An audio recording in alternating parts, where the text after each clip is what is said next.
आज श्री राम कथा का चौथे दिन में हम प्रवेश कर रहे हैं।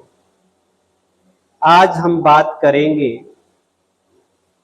कि प्रभु श्री राम की कथा, प्रभु श्री राम का जीवन कैसे परिवारों में एकता ला सकता है, कैसे ये हमारे जीवन में हमारे परिवार की क्या महत्व है, परिवारों में संस्कारों का क्या महत्व है, परिवारों में कैसे प्यार पैदा हो सकता है, कैसे मिलजुल के हम रह सकते हैं, वो बातें आज हम करेंगे। कहते हैं राम की जो कहानी है वो हमें बताती है कि अगर किसी एक महल में मंथरा पैदा हो जाए तो क्या हो जाता है, तो उस घर में कितना दुख पैदा हो जाता है। और किसी घर में अगर श्री राम पैदा हो जाएं तो वो घर कैसे सुखमय बन जाता है। यही रामायण की कहानी। हम सब जानते हैं कि जब दो वचन लिए गए राजा दशरथ से, तो राजा दशरथ ने श्री राम को अपने पास बुलाया और बताया कि ऐसा ऐसा हुआ है, और राम को कहा ये ठीक नहीं हुआ, लेकिन मैं तुम्हें एक सलाह देता हूं। तुम सेना के सेनापति हो, सारी सेना की बागडोर तुम्हारे हाथ में है। तुम चाहो तो मुझे गिरफ्तार कर लो, मुझे जेल में डाल दो, और मैं जेल चला जाऊंगा, मेरे वचन भी नहीं टूटेंगे और तुम्हें निष्कासन भी नहीं मिलेगा। ऐसा दशरथ ने कहा। ऐसी ही बात लगभग भ्राता लक्ष्मण ने भी कही कि आप अपने आप को इतना धनुर्धर समझते हो, शस्त्रधारी समझते हो, बहुत बड़े योद्धा समझते हो, कंधे पे धनुष उठा के घूमते हो, घर में इतना बड़ा अत्याचार हो रहा है, अनाचार हो रहा है, ये धनुष किस काम का, क्यों नहीं उठाते तीर, इतना बड़ा अन्याय हो रहा है। तो प्रभु श्री राम कहते हैं मैं किसके ऊपर धनुष उठाऊं, किसको बताओ, किसके ऊपर मैं बाण चलाऊं।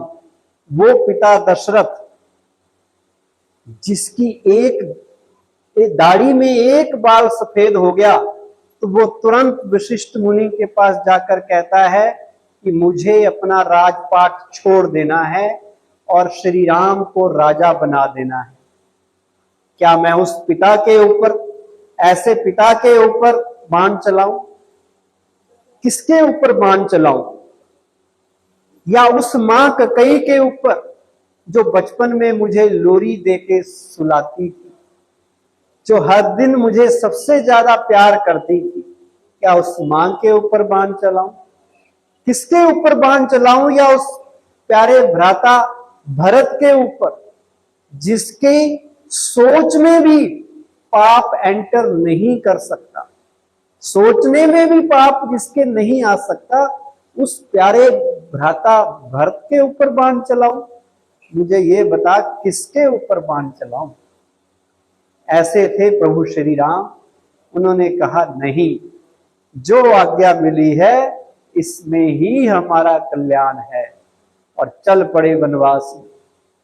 आपने देखा होगा जब रामायण सबसे पहले टीवी पे आई थी, सड़कों पे कर्फ्यू लग जाते थे, कितने इंटरेस्ट से लोग देखते थे।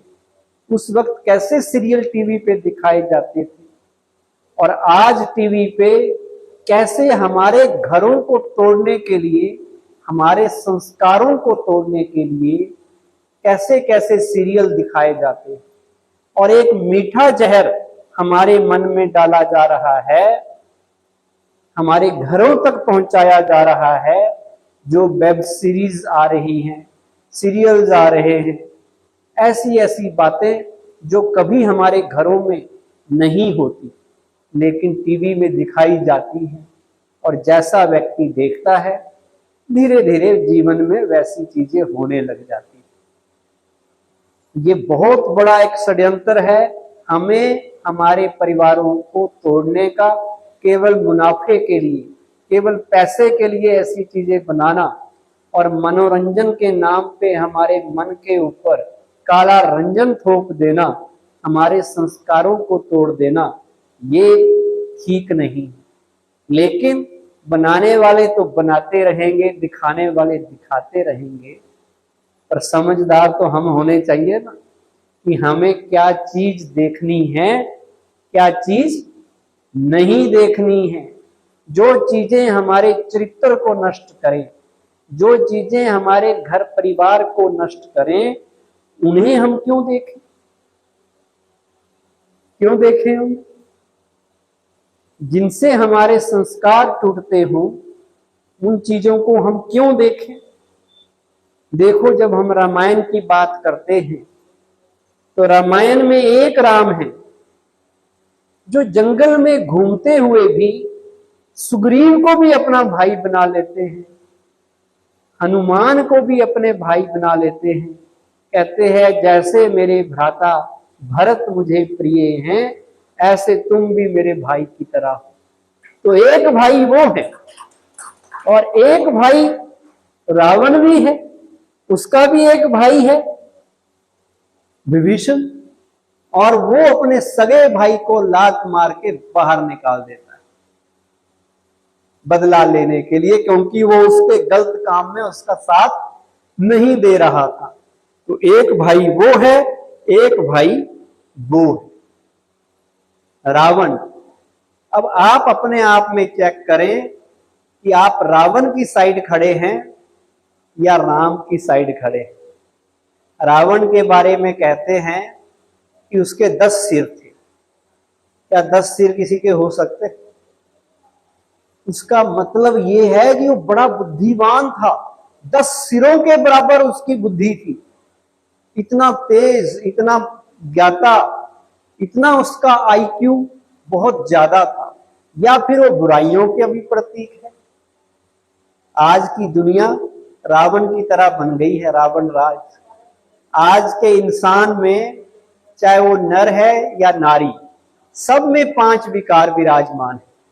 नर में भी 5 विकार है, नारी में भी 5 विकार है। तो नर नारी में टोटल कितने विकार हो गए? 10। इसलिए भी उसको 10 सिर दिखाते हैं। अब उसको 10 सिर तो दिखाते हैं, इसका मतलब बड़ा बुद्धिमान, बहुत आईक्यू वाला व्यक्ति वो था। एक उसकी बहन है, उस बहन का नाम क्या है? शूर्पनखा। शूर्पनखा की थोड़ा सा अपमान क्या हो जाता है कि वो अपने भाई के पास जाती है और भाई को भड़काती है कि मेरा अपमान हुआ है, आपको उस अपमान का बदला लेना है। और कहती है कि 2 नौजवान जंगल में घूम रहे हैं, एक वहां उनकी पत्नी है, वो पत्नी बड़ी सुंदर है, बड़ी रूपवती है, आप उसको क्यों ना अपनी पत्नी बना लेते? क्यों ना आप उसका हरण करके, वो तो आपके पास अच्छी लगेगी, वो जंगल में घूम रही है, वो आपके पास अच्छी लगेगी। तो इस तरह से वो अपने भाई को भड़काती है। तो वो एक किस्म की दुष्ट बहन है, जो ये नहीं सोचती कि इससे मेरे भाई का नाश हो जाएगा। तो वो अपने भाई को भड़काती है और भाई सचमुच उसके कहने पे जंगल में उसका अपहरण करने पहुंच जाता है। तो कहते हैं एक तरफ तो राम है, जिन्हें जंगल में शूर्पनखा का प्रस्ताव मिलता है विवाह का, लेकिन वो उस अश्लील, उस गंदे प्रस्ताव को ठुकरा देते हैं। और एक तरफ रावण है जो अपने महल में बैठा है, जाते जाते जंगल में उसे एक औरत नजर आती है जो बहुत सुंदर है, और वो उस औरत को अपने साथ उठा के ले आता है, उसे अपना बनाने की कोशिश करता है। अब दोनों में फर्क देखिए, एक अपनी बीवी को छोड़कर, जिसकी बीवी मंदोदरी, जिसके बारे में कहते हैं कि वो 5 कन्याओं में सबसे ज्यादा पूजित मां मंदोदरी जिसकी पत्नी हो, वो पति रावण जंगल में किसी के भी पीछे लग के उसको उठा के ले आता है। तो आप राम और रावण के कैरेक्टर की तुलना कीजिए कि दोनों में कितना फर्क है, और हमें राम बनना चाहिए या रावण बनना चाहिए, वो तुलना हम कर सकते हैं। आप अपने देखिए कि मुझे क्या बनना है, चेक कीजिए अपने परिवार में, कहीं मंथरा मेरे द्वार पर तो नहीं आ गई। कोई आपके घर पे आके आपको भड़काता तो नहीं है, भाई को भाई से तो नहीं लड़ा रहा, भाई को बहन से या आपको अपने माता पिता या बच्चों से तो नहीं लड़वा रहा। कोई ये तो नहीं कह रहा कि कोई नहीं, आप डरना मत, लड़ो, आप थोड़ा सा भी झगड़ा है तो ऐसा तो नहीं कह रहा कि और लड़ो, मैं तुम्हारे साथ। अगर ऐसा कोई कह रहा है तो समझो मंथरा आपके द्वार पर आ गई है। कहां पर आ गई है?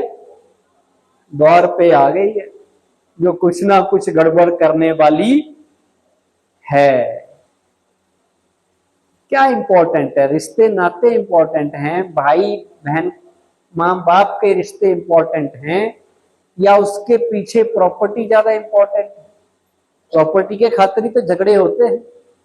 क्या चीज ज्यादा इंपॉर्टेंट है? क्या सुख साधनों में है या सुख रिश्तों पे है? अगर मधुर रिश्ते हैं वो ज्यादा सुखदाई हैं, या रिश्ते नातों के बजाय हम पैसे को, धन दौलत को, सुख सुविधाओं को प्रेफरेंस देते हैं, वो इंपॉर्टेंट है?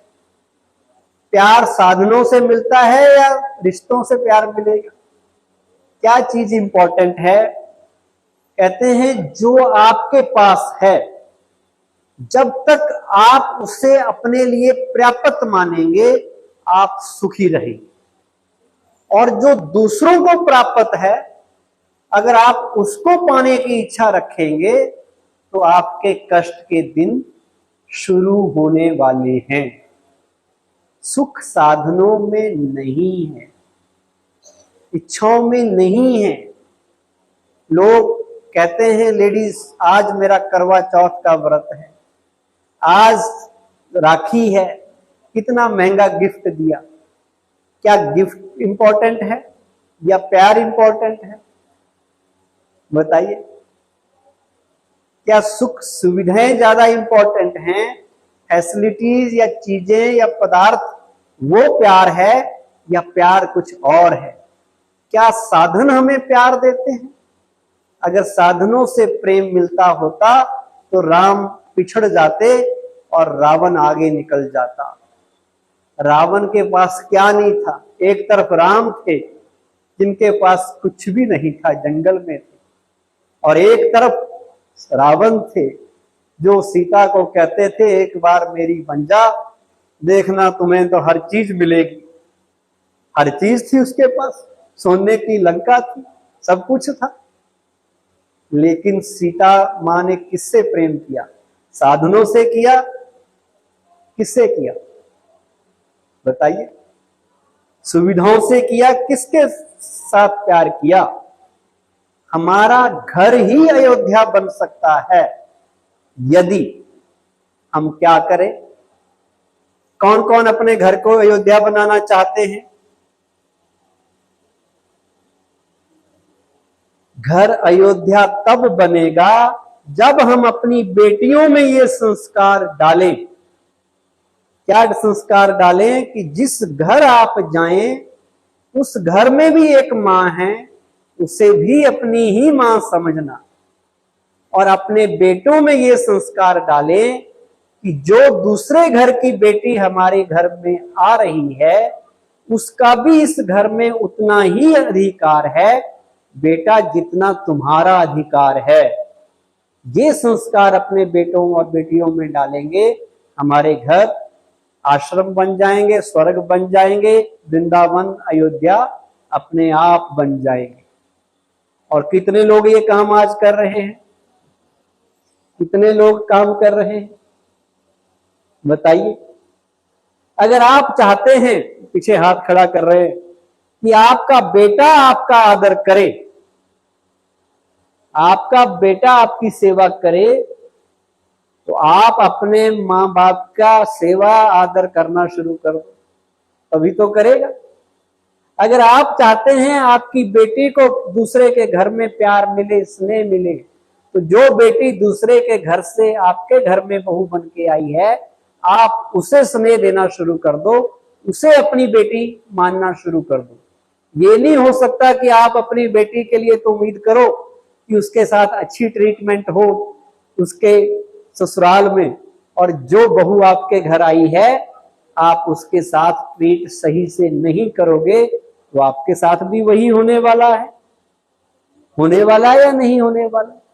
इसलिए रामायण हमें परिवारों को जोड़ने की शिक्षा देता है, संस्कारों को फिर से स्थापित करने की शिक्षा देता है।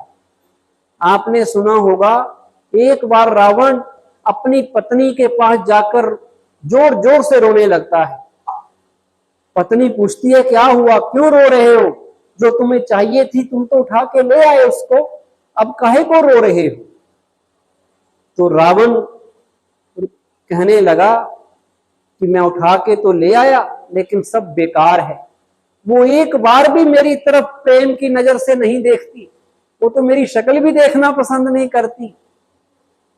तो मां मंदोदरी ने कहा, जब ज्यादा कष्ट में रावण को देखा कि मेरे मन में है तो ये गलत ख्याल, पर फिर भी मैं आपको बता देती हूं, आप क्यों ना भेष बदलकर, आप तो ऐसे भी मायावी हो, क्यों ना राम का रूप धारण करके सीता के पास जाओ, शायद वो तुम्हें अपना ले और तुमसे प्रेम करने लग जाए। तो रावण और जोर जोर से रोने लगा, कहते ये तो मैं 4-5 बार कर चुका हूं ट्राई, और जब मैं राम का रूप धारण करता हूं और उसके पास जाता हूं तो मुझे तो सारे संसार की औरतें बहन नजर आने लगती।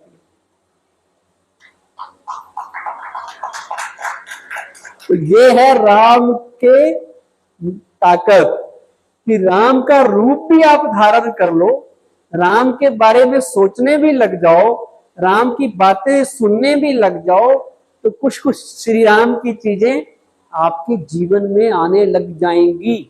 और वो रावण के पास भी आई। किसके पास भी आई? रावण को भी फील होने लगा वही राम वाले अच्छे गुण उसके अंदर भी आने लगे। तो अब क्या करना है? एक तरफ मां सीता है जो अपने पति से इतना प्यार करती है कि उनको कष्ट में नहीं देख सकती, जब भी उनके ऊपर संकट आता है वो उनका साथ देती है। जब वो जा रहे थे, नदी पार कर रहे थे, तो केवट की नाव पे बैठे, तो केवट की नाव से जब उतरे वो कहता जी लाओ पैसे लाओ। अब श्री राम जी के पास कुछ भी देने के लिए नहीं था, क्योंकि वो तो खाली आए थे, क्या दें? लेकिन वो कहा जी मैं लेके जाऊंगा, मैंने तो सवारी कराई है तो मेरा हक है लेना। तो सीता मां ने क्या किया, उसने देखा मेरे पति का अपमान हो रहा है, वो संकट में हैं, उनकी सबसे प्रिय चीज जो उनके शरीर में थी, जिसे कहते हैं एंगेजमेंट रिंग, जिसे हर औरत संभाल के रखती है, उन्होंने वो निकाली और राम जी के पास दे दी कि आप ये दे दो। इसे कहते हैं प्यार।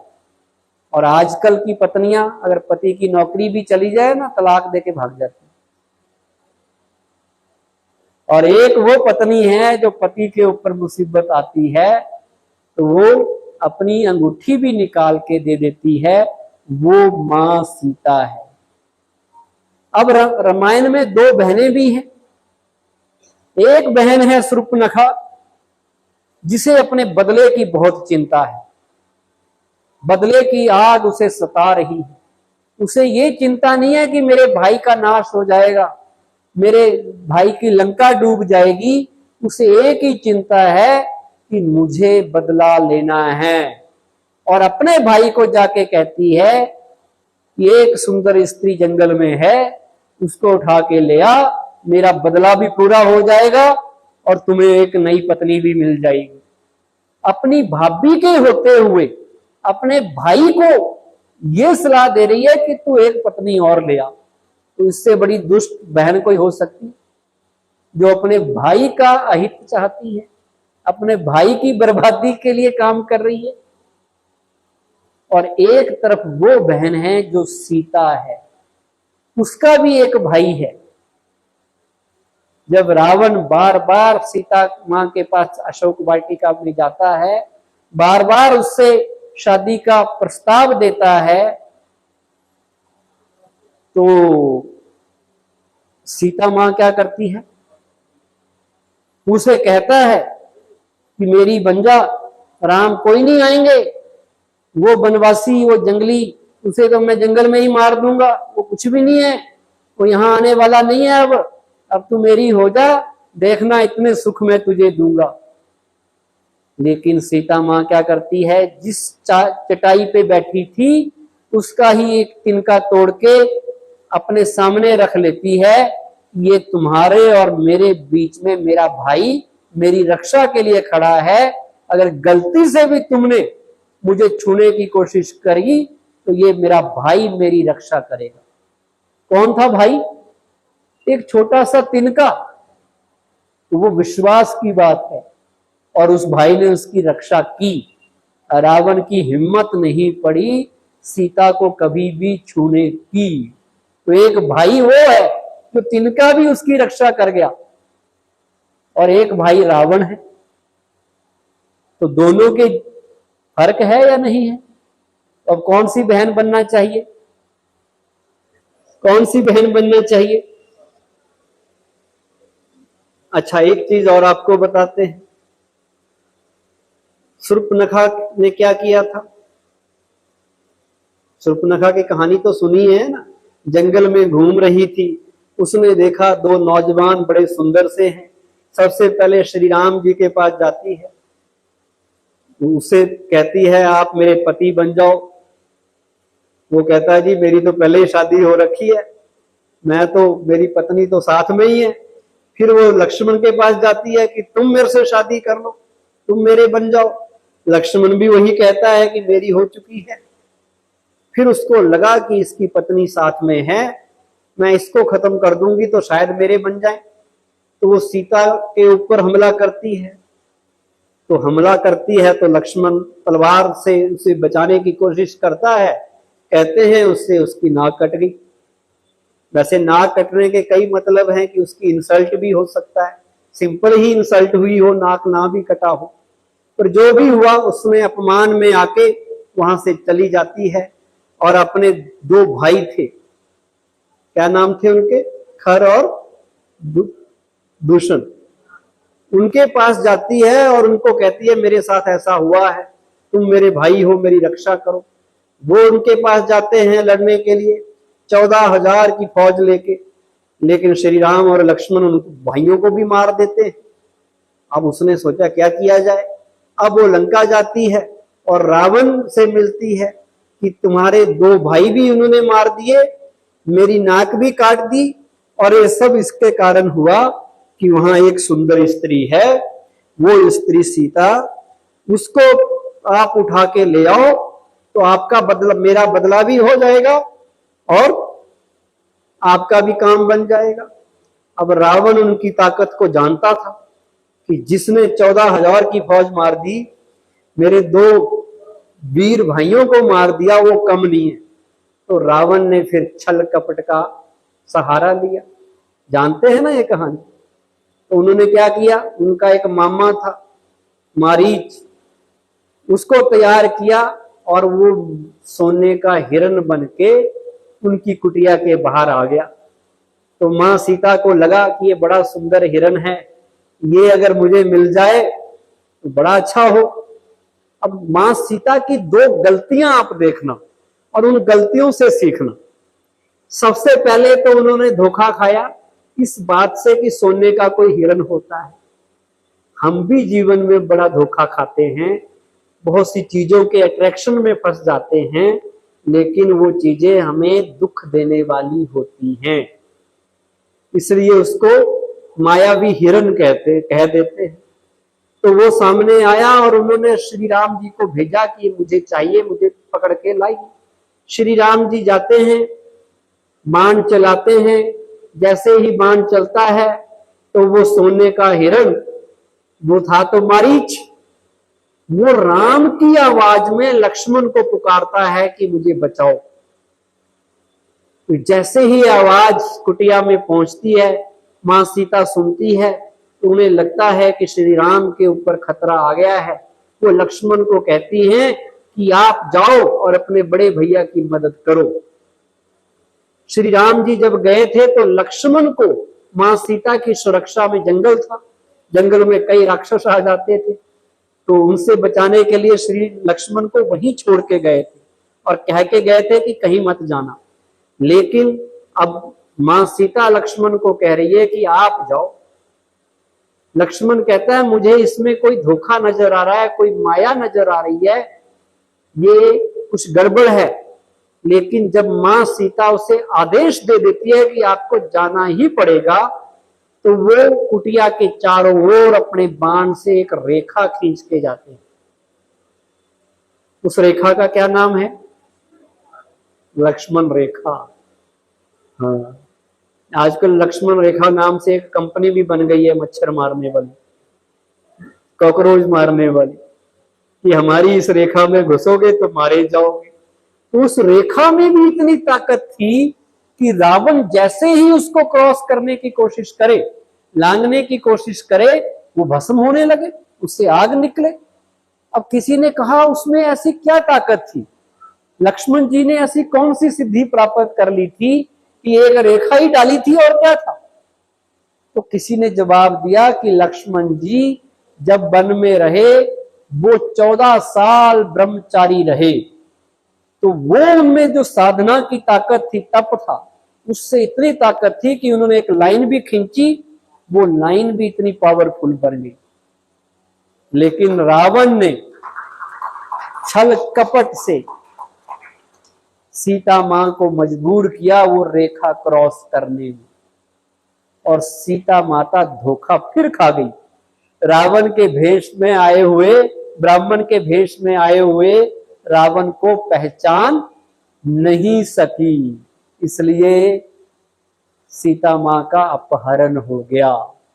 इस कहानी से 2 शिक्षाएं मिलती हैं।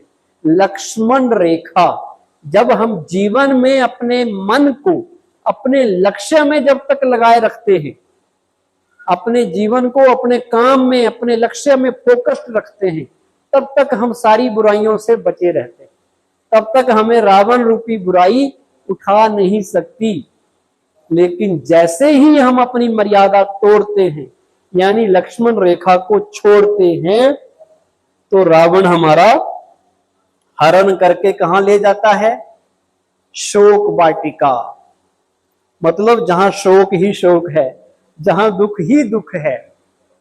तो इसलिए इस प्रसंग से हमें ये सीखना चाहिए, कभी भी अपनी मर्यादा नहीं तोड़नी चाहिए। महाभारत में कौरवों ने मर्यादा तोड़ी थी, बीच सभा में द्रौपदी का चीरहरण किया था, उसके कारण कितना बड़ा नुकसान उन्हें उठाना पड़ा, पूरे कुल की तबाही हो गई। कभी भी जीवन में किसी भी मोड़ पे हमें अपनी मर्यादा, लक्ष्मण रेखा नहीं तोड़नी चाहिए। और साथ में अगर कोई बुरी चीज अच्छा रूप धारण करके आ जाए, उससे भी सावधान रहना चाहिए। हमें पता होना चाहिए कि सोने का मृग कोई होता नहीं है। जितनी भी चीजें आज बाजार में दिख रही हैं, ये सब सोने का मृग हैं, जिनके पीछे पागल होके हम सोचते हैं कि ये हमें मिल जाएं, ये हमें मिल जाएं। भगवान से भी यही प्रार्थना करते हैं, हे भगवान हमें ये चीज दिला दे। जैसे मां सीता राम से प्रार्थना करती है कि ये हिरण मुझे चाहिए तो चाहिए, जिद में आ जाती है। ऐसे ही हम जीवन में गलती करते हैं। हम भगवान को कहेंगे ये दे दे, ये दे दे, भगवान दे तो देगा, लेकिन उसमें धोखा होगा। ये दुनिया की चीजें हमें सुख नहीं देती। सुख कहां से मिलता है, उसके ऊपर अब मैं आपको माता शबरी का वो प्रसंग सुनाऊंगा, जो आपको बताएगा सच्चा सुख, सच्ची शांति कहां से मिलती है। सुनी है मां शबरी के कहानी, कैसे वो श्री राम से मिलने का इंतजार कर रही थी। जिस भगवान को पाने के लिए ऋषि मुनि कितनी तपस्या करते हैं फिर भी नहीं मिलते, वही भगवान मां शबरी के घर तक चलकर आते हैं। ना केवल उसे दर्शन देते हैं बल्कि प्यार में आकर उसके जूठे बैर भी खा लेते हैं, जूठे बेर भी खा लेते हैं उसके। ये ताकत प्रेम की है। इसलिए किसी ने कहा, रामचरितमानस में कहा गया है, भीलनी महातपस्वनी शबरी जाको नाम, मतंग मुनि कहकर गए तो हे मिलेंगे राम। उन्हें कहा था कि तुम्हें कभी ना कभी भगवान की प्राप्ति जरूर होगी। इसलिए गोस्वामी बाबा तुलसीदास ने खूब कहा है, प्रबल प्रेम के पाले पड़ के, प्रबल प्रेम के पाले पड़ के प्रभु को नियम बदलते देखा। क्या देखा? प्रभु को नियम बदलते देखा। अपना मान भले टल जाए, अपना मान भले टल जाए, भगत का मान ना टलते देखा। भगत के मान कम नहीं होना चाहिए। भगवान अपनी बात से भी हट गए, अपने कोड ऑफ कंडक्ट से भी हट गए, अपने प्रोटोकॉल को भी छोड़ दिया, पर भगत के मान को कम नहीं किया। इसलिए किसी ने बड़ी अच्छी बात कही है कि भाव नहीं है तो कुछ भी नहीं है। भाव मतलब प्रेम, भाव नहीं है तो कुछ भी नहीं है। लाख करो गुणगान, भाव के भूखे हैं भगवान, भाव के भूखे हैं भगवान। मां शबरी, जिनका नाम ही शबरी था। शबरी नाम मुझे लगता है इसलिए उनका पड़ा क्योंकि उन्होंने बहुत सब्र किया, बहुत धैर्य रखा श्री राम के आने का, परमात्मा से मिलने का, उन्हें अपने घर बुलाने का बहुत लंबा इंतजार किया। इसलिए कहते हैं धीरज का फल क्या होता है? मीठा होता है। तो वो सब्र का प्रतीक है, इसलिए उनका नाम क्या पड़ा? मां शबरी। मां शबरी के एक गुरु थे और वो गुरु थे महामुनि मतंग। जब महामुनि मतंग अपना नश्वर शरीर छोड़ने वाले थे तो शरीर छोड़ने से पहले मां शबरी ने पूछा उनसे कि हे गुरुवर, मुझे प्रभु श्री राम कब मिलेंगे? मुझे प्रभु श्री राम कैसे मिलेंगे? तो गुरुजी ने, मतंग मुनि ने कहा, हे शबरी, दुनिया भगवान को ढूंढती है, तुम वो खुशनसीब हो कि जिसे ढूंढने भगवान तुम्हारे घर तक आएंगे, भगवान तुम्हारे दरवाजे तक तुम्हें ढूंढने के लिए आएंगे। जैसे ही ये बात शबरी को उनके गुरु ने कही, शबरी ने उस पर विश्वास कर लिया, पक्का निश्चय कर लिया कि मेरे गुरुजी जो कह के गए हैं वो एक ना एक दिन पूरा होगा। और वो इंतजार करने लगी कि मेरे घर कौन आएंगे? राम आएंगे, राम आएंगे। लंबा इंतजार किया उसने, बस एक ही सपना आंखों में संजोए हुए, एक ही इच्छा मन में लिए हुए कि मेरे घर प्रभु श्री राम आएंगे। उसकी भक्ति देखिए आप, उसकी निष्ठा देखिए। काफी इंतजार किया, लोग उसे पागल कहने लगे। वो भिल्ली थी लेकिन लोग उसको पागल कहने लगे। हर रोज वो भगवान के इंतजार में रास्ता साफ करती थी, रास्ते से कंकर पत्थर हटाती थी, झाड़ू लगाती थी कि पता नहीं किस दिन श्री राम आ जाएं और उनके पांव में कोई कांटा ना चुभ जाए। इसलिए रास्ते में फूल भी बिछाती थी और हर रोज चुन चुन के बैर इकट्ठे करती थी और उन बेरों को चख चख के रखती थी कि कोई खट्टा बेर मेरे प्रभु को ना भोग में चला जाए। इंतजार कर रही थी कि जब वो आएंगे तो मैं प्यार से उन्हें बेर खिलाऊंगी, और वो भी मीठे वाले बेर खिलाऊंगी। अब समय समय के साथ बीतता गया। मां शबरी धीरे धीरे बुजुर्ग होती गई, बूढ़ी हो गई, उम्र ढल गई, लेकिन उम्र बढ़ी जरूर, पर आस्था और विश्वास और उसकी भक्ति और प्रेम भी बढ़ता गया। अब मैं आपको बता रहा हूं कि मां शबरी जो इस जन्म में तो भिलनी थी, लेकिन पूर्व जन्म में की कहानी को जानना बड़ा जरूरी है। वो उससे पिछले जन्म में एक राजा की रानी थी, और वो राजा की रानी, कहते कुंभ का मेला लगा हुआ था प्रयागराज में, तो राजा अपनी रानी के साथ वहां मेला देखने गया था। तो रानी ने अपने राजा को कहा, वो इतनी भक्ति करती थी भगवान की, उसने कहा कि मुझे आज्ञा दो, तो ये जो साधु महात्मा भजन कीर्तन कर रहे हैं मुझे भी करना है। तो राजा ने उसे मना कर दिया। राजा ने कहा, तुम महारानी हो, तुम्हें छोटे लोगों के बीच में बैठना अच्छा शोभा नहीं देता। ये बात रानी को चुभ गई और उसने भगवान को मन ही मन कहा कि हे भगवान, इस जन्म में तो आपने मुझे बहुत खूबसूरत बनाया है, पर मेरा जब दूसरा जन्म इसके बाद हो तो मुझे चाहे बदसूरत बना लेना। इस जन्म में आपने मुझे महारानी बनाया, ऊंच कुल में पैदा किया, पर जब मेरा अगला जन्म हो तो चाहे मुझे नीच कुल में पैदा कर देना, मुझे भिलनी बना देना, लेकिन जब भी मेरा दूसरा जन्म हो तो मुझे अपने नजदीक रखना, इस लायक बनाना कि मैं आपका नाम ले सकूं, आपको दिल से याद कर सकूं और मेरे ऊपर कोई बंधन ना हो। तो कहते हैं अगले जन्म में वो भिलनी बन गई, और वो भिलनी इंतजार कर रही है अपने गुरु के बताए कहने पे कि एक दिन तो हे राम मिल जाएंगे, राम तुम्हारे दरवाजे पे तुम्हारे घर में आएंगे। और वो एक ही आस लिए हर रोज पुकार रही है, मेरे राम आएंगे, मेरे राम आएंगे, मेरे राम आएंगे। वर्षों बीत गए, इसी इंतजार में बूढ़ी हो गई मां शबरी।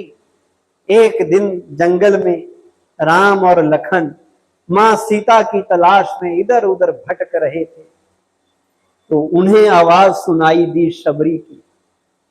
तो श्री राम अपने भाई को कहते हैं कि यहाँ जंगल में मेरी एक माँ है, एक माता है जो मुझे बड़े प्यार से कई सालों से पुकार रही है, और मैं भी उससे मिलने के लिए व्याकुल हूं। मैं आज उससे मिलूंगा। और वो चलते चलते उसकी कुटिया पे पहुंच जाते हैं। जैसे ही उसकी कुटिया में पहुंचते हैं तो मां शबरी की नजर जैसे ही प्रभु श्री राम पे पड़ती है तो वो तो होश खो बैठती है, सुध बुध गायब हो जाती है, और प्यार में इतनी लीन हो जाती है कि वो देखती ही रह जाती है और कहती है, मेरे राम आप आ गए, मेरे राम आप आ गए। और उसके आंखों से अश्रु धारा बहने लगती है, और वो आंसू श्री राम जी के चरणों में गिरते हैं और उनके चरणों को साफ कर देते हैं। तो श्री राम जी उसको मिलते हैं, प्यार से बात करते हैं, और प्यार प्यार में वो मां शबरी उन बेरों को भी खिला देती है जो उसने रखे थे। हालांकि वो झूठे थे, लेकिन भगवान श्री राम जी ने ये नहीं देखा कि ये झूठे हैं। उन्होंने कहा, इन बैरों में कितना प्यार भरा हुआ है, कितना प्यार है इनमें, कितना स्नेह है कि जब भी इनको मैं खाऊं तो कहीं खट्टे या कच्चे बेर मुझे ना खाने पड़े। तो लोग कहते हैं, क्या कहते हैं कि जैसे भगत और भगवान के बीच में स्नेह है, भक्ति भाव है, भगवान का भगत का भगवान के प्रति भक्ति और स्नेह भाव जैसा होता है, भगवान का भी अपने भक्त से वैसा ही स्नेह, वैसा ही भक्ति भाव होता है। उसने प्यार से खिलाए तो श्री राम जी ने भी उतने ही प्यार से वो बेर जूठे होते हुए भी खा लिए। इसे कहते हैं प्यार। तो क्या शिक्षा मिलती है? जो भागवत गीता हमें बताती है कि जो मुझे जिस तरह से भजता है मैं भी उसे उसी तरह से भजता हूं। जो मुझे जितना प्यार करता है मैं भी वैसा ही प्यार उससे करता हूं। ये है प्यार, परमात्मा से प्यार। अगर आपका परमात्मा से प्यार है तो जो परमात्मा को पसंद है वही करना है। वो तब खुश होगा जो उसे पसंद है। और उसे क्या पसंद है, कभी सोचा आपने? उसे क्या पसंद है? वही कार्य करना है जो भगवान को पसंद हो। और भगवान हमसे चाहता है कि हम नेक काम करें, अच्छाई के रास्ते पे चले, लोगों का भला करें और उसे याद करें। और जो व्यक्ति भगवान को याद करता होगा ना, जो व्यक्ति भगवान को याद करता होगा, क्या होगा? वो कभी किसी का बुरा कर ही नहीं सकता। बुरा करना तो दूर, किसी का बुरा सोच भी नहीं सकता। तो वो गुण जीवन में लाएंगे तो राम हमसे खुश होंगे। राम जी को जो पसंद वो हमारी पसंद। राम जी ने जो किया वही हमें करना है। यही रामायण हमें सिखाता है। आप में से किस किस को प्रभु से प्यार है? पूरा प्यार है? शबरी ने 2 जन्मों तक इंतजार किया पर उसने अपना सबर धैर्य नहीं छोड़ा, लगी रही। और हम क्या करते हैं? हम एक बार प्यार दिखाते हैं भगवान को, चीज ना मिले तो हम भगवान ही बदल देते हैं। भगवान से प्यार करते हैं या व्यापार करते हैं, कभी अपने दिल से पूछना। हम भगवान के पास जाकर कहते हैं भगवान मेरा ये काम कर दे, मेरा वो काम कर दे, अगर तूने काम किया तो मैं ये करूंगा, मैं इतने किलो लड्डू का प्रसाद चढ़ाऊंगा, ये नारियल तोड़ूंगा, शर्तें लगा देते हैं। मतलब अगर काम करोगे तो मैं कुछ करूंगा, अगर नहीं करोगे तो मैं नहीं करूंगा। तो ये प्यार होता है या व्यापार होता है? तो प्रभु सब जानते हैं कि कौन प्यार से याद करता है। और जो प्यार से याद करता होगा ना, वो कुछ मांगेगा भी नहीं। वो भगवान से चीजें नहीं मांगेगा, वो भगवान को मांगेगा। जैसे अर्जुन ने मांगा था, दुर्योधन ने चीजें मांगी थी, सेना मांगी थी, भौतिक सुख सुविधाएं मांगी थी, लेकिन अर्जुन ने क्या मांगा था? उसने कहा मुझे तो प्रभु आपका साथ चाहिए। तो अब आप क्या करते हैं? अगर आपका दिल का प्यार है, एक बड़ा अच्छा गीत आपने कभी सुना हो, जिसका भगवान से प्यार होगा वो कहेगा तेरे फूलों से भी प्यार, तेरे कांटों से भी प्यार। तो आप सबको ये विश्वास है, आपका प्रेम इस बात का गवाही देता है कि प्रभु जहां भी आपको ले चलें चल पड़े। जिस भी हालत में रखेंगे रह लेंगे। जिस तरह का ऑर्डर श्री राम जी को मिला था घर बार छोड़ने का, आपको मिल जाए तो ले लेंगे। सोचो कभी कि हम अगर प्रेम है तो प्रेम तो यही कहता है। प्रेम तो मां सीता का सब कुछ छोड़ के अपने पति के साथ चल पड़े। कहां महल कहां जंगल। प्रेम था लक्ष्मण का, अपने भाई के खातिर वो भी चल पड़ा। अब हम अपने से पूछें कि परमात्मा से हमारा प्यार कैसा है? स्वार्थ वाला प्यार है या दिल का प्यार है? और भगवान के दरबार में ठगी नहीं चलती। तो भोलानाथ जरूर है, पर इतना परख जरूर लेता है कि ये आदमी सच्चा है या झूठा है, इसका दिल, इसका मन मैला तो नहीं है, ये मतलब से तो नहीं मुझे याद कर रहा। जैसे हम बच्चों को कहते हैं कि बेटा आज तेरा एग्जाम है, आज मंदिर में माथा टेक के जाना, और भगवान को हो सके थोड़ा लालच भी दे देना कि अगर तूने पास कर दिया तो मैं प्रसाद चढ़ाऊंगा, इतने किलो लड्डू का प्रसाद चढ़ाऊंगा।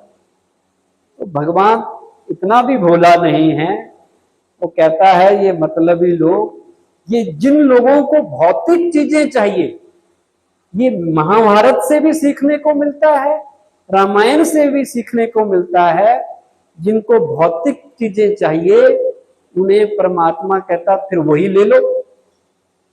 और एक हैं जो भगवान को पाने की इच्छा रखते हैं, उसके लिए भक्ति करते हैं, ध्यान लगाते हैं, उन्हें ही भगवान की प्राप्ति होती है। एक बार एक राजा था, बड़ा न्यायप्रिय राजा था, बड़े ही धार्मिक स्वभाव का था, अपनी प्रजा से बड़ा प्यार करता था।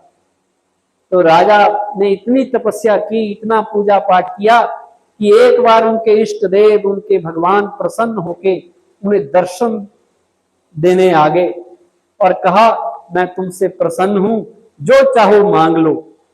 तो राजा ने कहा प्रभु आपका दिया सब कुछ है, किसी चीज की कमी नहीं है, मेरे राज्य में भी सुख शांति है, पर मुझे अपनी प्रजा से बड़ा प्यार है। मैं चाहता हूं जैसे आपने मुझे दर्शन दिए, ये सौभाग्य दिया, आप मेरी प्रजा को भी दर्शन देके उनका भी भला करें। भगवान ने कहा भाई ये तो पॉसिबल नहीं है, ये तो जो भक्ति करेगा, जो मुझे दिल से याद करेगा, मैं उसी से मिलता हूं।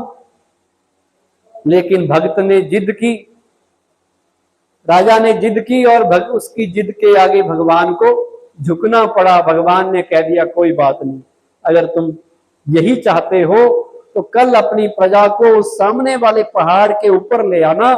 इस वक्त उस टाइम दे दिया गया, उस टाइम पे लेके आना, मैं सारी प्रजा को दर्शन दूंगा, सबसे मिलूंगा। राजा ने वापस आके भगवान का पहले धन्यवाद किया और वापस आके पूरी प्रजा में ढिंढोरा पिटवा दिया कि कल सबको भगवान से मिलाया जाएगा, सब मेरे साथ चलना, भगवान जी दर्शन देंगे। तो सारी प्रजा खुश होके कि ये तो बड़ी अचीवमेंट वाली बात है, भगवान से मिलेंगे। सारे राजा के रिश्तेदार, रानी, संबंधी और पूरी प्रजा काफिला लेके चल पड़े पहाड़ की ओर। अब जैसे ही आगे गए थोड़ी दूर, उन्हें एक तांबे का पहाड़ नजर आया। तो कुछ लोगों ने सोचा तांबा, इतना सारा तांबा, बड़ा चमक रहा था, फटाफट भागे तांबे की पहाड़ की तरफ। राजा ने कहा भाई कहां लोग लालच में फंस रहे हो, अभी असली प्राप्ति तो आगे है, तुम क्यों तांबे में फंस रहे हो, ये नकली चीज है। पर वो नहीं माने, वो कहते बड़ी मुश्किल से इतना तांबा देखा। अपनी गठरी भर भर के ले जाने लगे वापस। कुछ लोग चले गए इसमें, बाकी लोग राजा की बात मान के राजा के साथ चलते रहे। थोड़े और आगे गए, 2 किलोमीटर आगे, तो उनको एक चांदी का पहाड़ नजर आया। चांदी देख के तो और दौड़े लोग जो रह गए थे, उनमें से भी कईयों का मन मचल गया, कहते चांदी का पहाड़ लूट लो जितना लूट सकते हैं। वो भी अपनी गठरी भर भर के ले जाने लगे।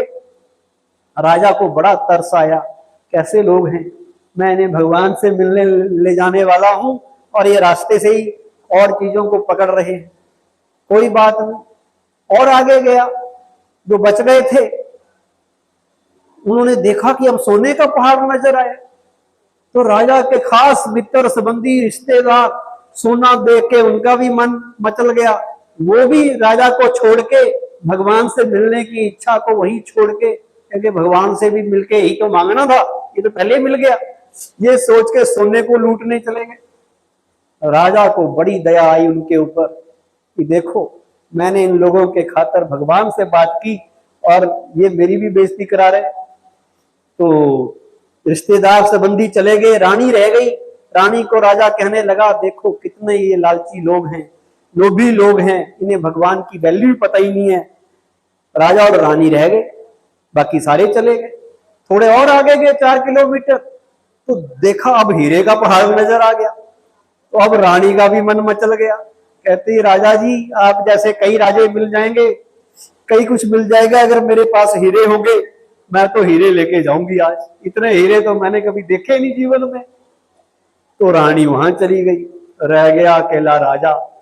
पहाड़ पे पहुंचा, भगवान मुस्कुराए कि कहां गई तुम्हारी प्रजा जो तुम लाने वाले थे। राजा ने सिर झुका लिया।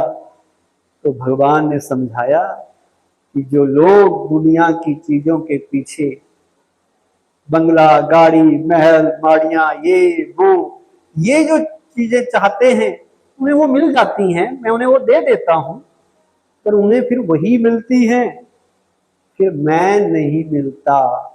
और जिन्हें मैं मिल जाता हूं, जो मुझे लेने की इच्छा रखते हैं, जहां मैं हूं वहां हर चीज है ही है। तो ये समझ हमें अध्यात्म से मिलती है कि मुझे क्या चाहिए।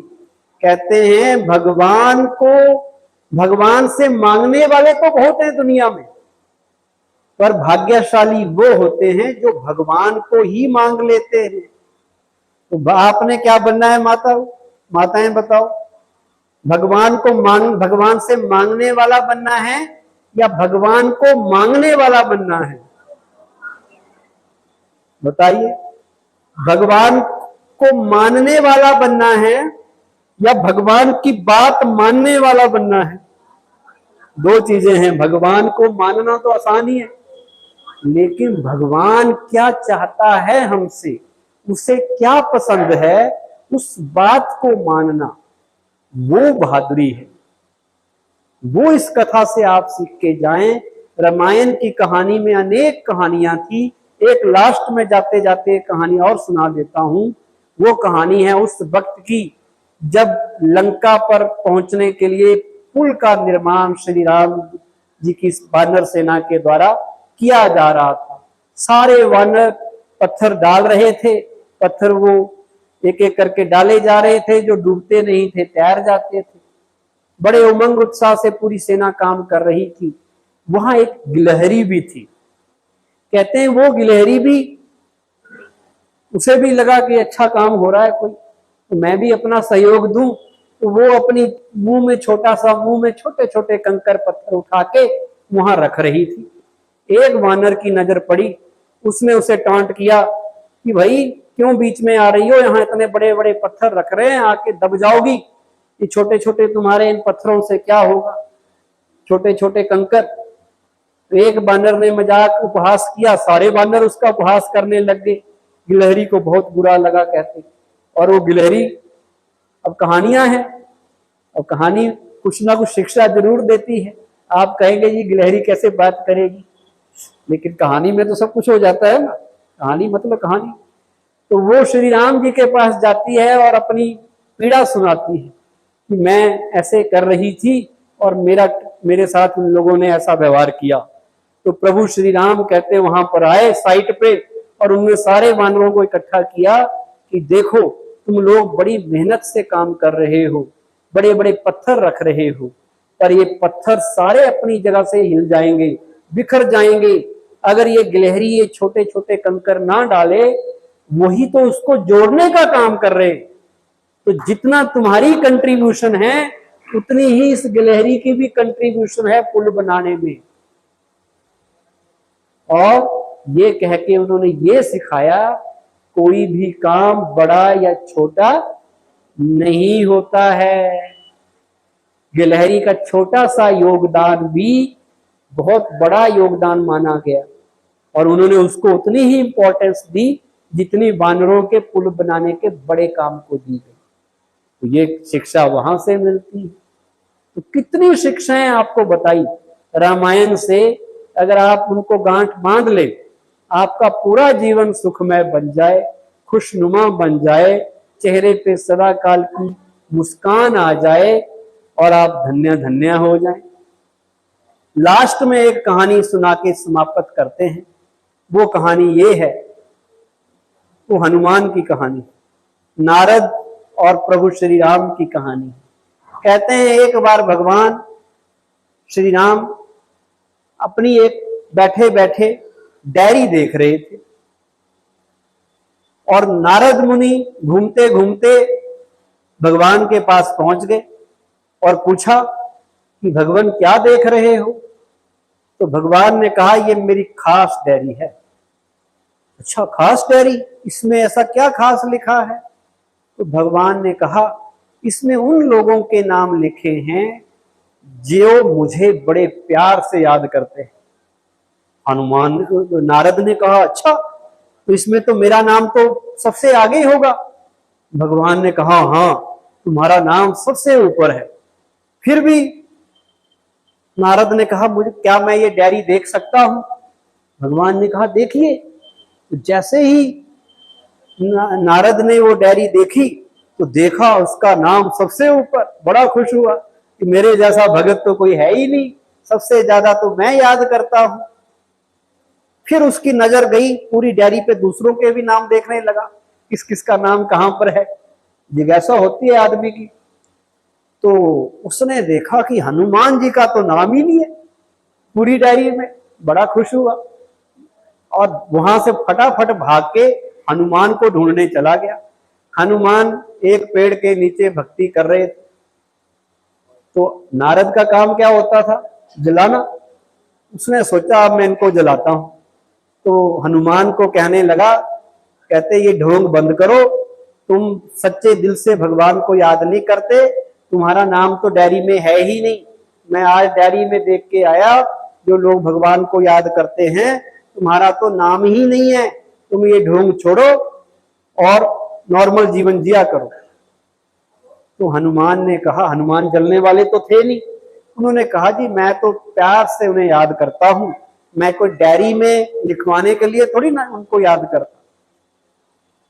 तो बात हो गई। थोड़े दिन बीते, नारद जी घूमते रहते थे। अगले थोड़े दिनों बाद फिर घूमते घूमते भगवान के पास पहुंच गए। देखा आज भगवान जी कोई और डायरी पढ़ रहे।